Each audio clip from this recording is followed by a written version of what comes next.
শ্বশুর বাড়ি না বাপ। রব্বি লা তুখজিনি ইয়াওমা ইউবআসুন ইয়াওমা লা ইয়ানফাউ মালুন ওয়ালা বানুন।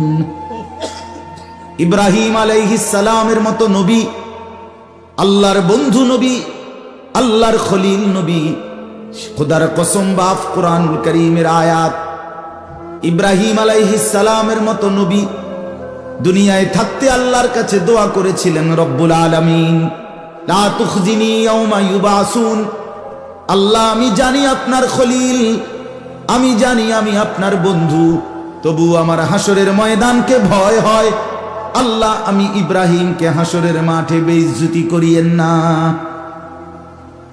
ইয়াওমা লা ইয়ানফাউ মালুন ওয়ালা বানুন। আল্লাহ, যেদিন স্ত্রী, সন্তান, মাল, সম্পদ কোনো কিছুই কাজে আসবে না, সেদিন আমি ইব্রাহিমকে বেইজ্জতি করবেন না।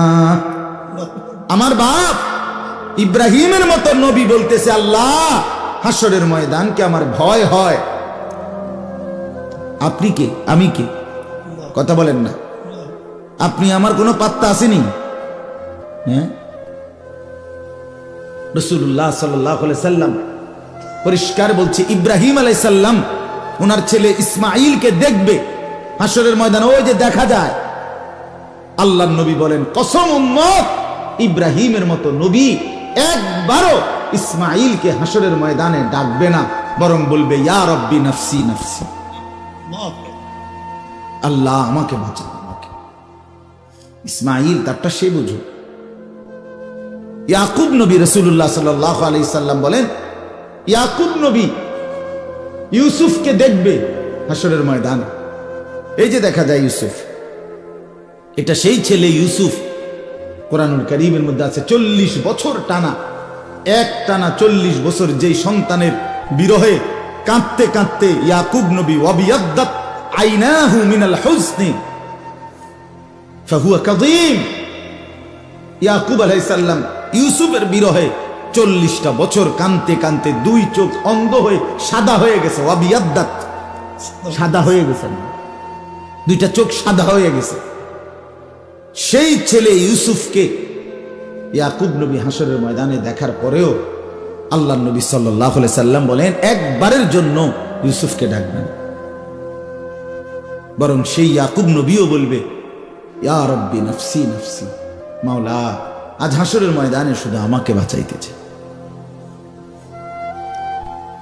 ইয়া আইয়ুহান নাস ইত্তাকু রাব্বাকুম ইন্না জালজালাতাস সাআতি শাইউন আযীম। রব্বুল আলামিন বলেন, হে মানুষ, তোমরা সকলেই তোমাদের রব আল্লাহকেই ভয় করো। ইন্না জালজালাতাস সাআতি শাইউন আযীম। আল্লাহ বলে, আমার বান্দারা মনে রেখো, কিয়ামতের ভূমিকম্প বড়ই ভয়ানক হবে বান্দা। ইসরাফিল ফু দিবে আর জমিনে ভূমিকম্প শুরু হবে। সেই ভূমিকম্প একদিক শুধু নড়বে না, এক পাশ শুধু নড়বে না, আমার সৃষ্টির পুরা জমিন একসাথে নড়বে, একসাথে ভূমিকম্প শুরু হবে। ইয়াউমা তারাউনাহা তাদহালু কুল্লু মুরদিআতিন আম্মা আরদাত।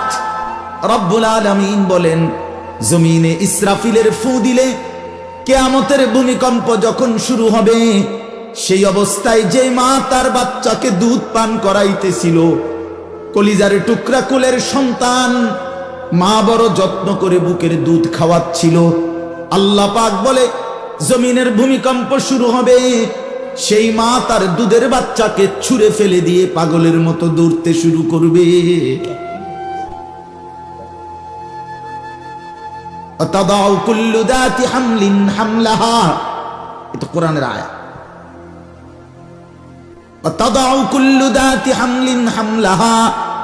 রব্বুল আলামিন বলে, যেই মা 9টা মাস টানা গর্ভের সন্তান ধারণ করেছিল, এখন বাচ্চা প্রসব হওয়ার মুহূর্ত, আগামী 10 ঘন্টা, 2 ঘন্টা, 6 ঘন্টা পরে হয়তো বাচ্চাটা প্রসব হবে, এই মুখোমুখি ঠিক এই মুহূর্তে ইসরাফিল ফু দিবে। আমার জমিন কেঁপে উঠবে, ভূমিকম্প শুরু হবে কিয়ামতের।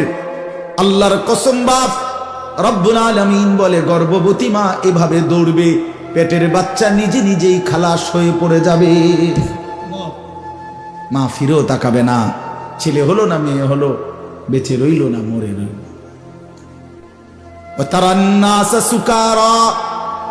আল্লাহ বলেন এভাবে সব মানুষ মাতালের মতো দৌড়বে।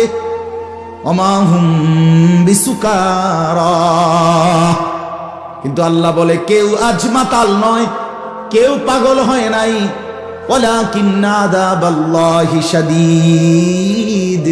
সবাই বুঝে ফেলবে আজকে আর আল্লাহর আযাব, এখান থেকে আর পরিত্রাণ পাওয়ার সুযোগ নাই।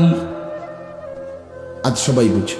ফাইদা বারিকাল বাসার ওয়া খাসাফাল কামার ওয়া জুমিআশ শামসু ওয়াল কামার ইয়াকুলুল ইনসানু ইয়াওমাইদিন আইনাল মাফার।